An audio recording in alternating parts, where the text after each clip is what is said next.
మెదక్ జిల్లా ముసాయిపేట మండల కేంద్రంలోని తెలంగాణ మాదిగ దండోర రాష్ట్ర అధ్యక్షులు వంగంపల్లి శ్రీనివాస్ మాదిగ పర్యటించారు. ఈ సందర్భంగా ఆయన మీడియా సమావేశం నిర్వహించారు. ఇక తెలంగాణ రాష్ట్రంలో ఎంతో కష్టపడి పనిచేస్తున్నటువంటి పారిశుద్ధ్య కార్మికులకు ప్రతి నెల 1వ తేదీన జీతాలు చెల్లించాలని ఆయన ప్రభుత్వాన్ని డిమాండ్ చేశారు. ఇక చాలీచాలని జీతాలతో ఇబ్బంది పడుతున్నటువంటి పారిశుద్ధ్య కార్మికులకు సరైన సమయంలో జీతాలు చెల్లించకపోవడంతో ఎంతో ఇబ్బందులు ఎదుర్కొంటున్నారని ఆవేదన వ్యక్తం చేశారు. ఇక ప్రభుత్వ ఉద్యోగులకు చెల్లించినటువంటి మాదిరిగానే పారిశుద్ధ్య కార్మికులకు కూడా 1వ తేదీనే జీతాలు చెల్లించాలని ఆయన ప్రభుత్వాన్ని డిమాండ్ చేశారు.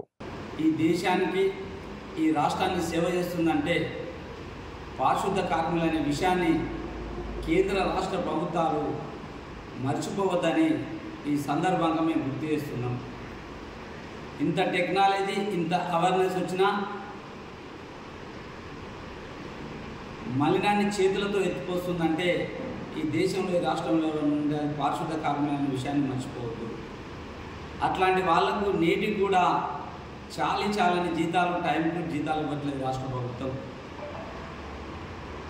ఐఏఎస్లకు ఐపీఎస్లకు అన్ని రంగాలకు 1 నుంచి 5వ తారీఖున జీతాలు పడుతున్నప్పుడు మరి మట్టినే మొత్తం ఈ దేశాన్ని ఈ రాష్ట్రాన్ని శుభ్రం చేసే కాడున్న కార్మికులని ప్రభుత్వం చిన్నచూపు చూస్తుందని మేము ఈ రాష్ట్ర ప్రభుత్వంపై డిమాండ్ చేస్తున్నాం.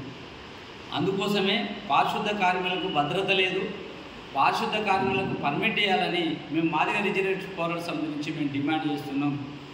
రేవంత్ రెడ్డి ప్రభుత్వానికి ఏమాత్రం చిత్తశుద్ధి ఉన్నా, ఏమాత్రం ప్రేమ గౌరవం ఉన్నా ఈ పారిశుద్ధ కార్మికులను డిమాండ్ చేయాలని మేము ఏప్రిల్ 13 తారీఖున బహిరంగ సభ నిర్ణయించబోతున్నాం.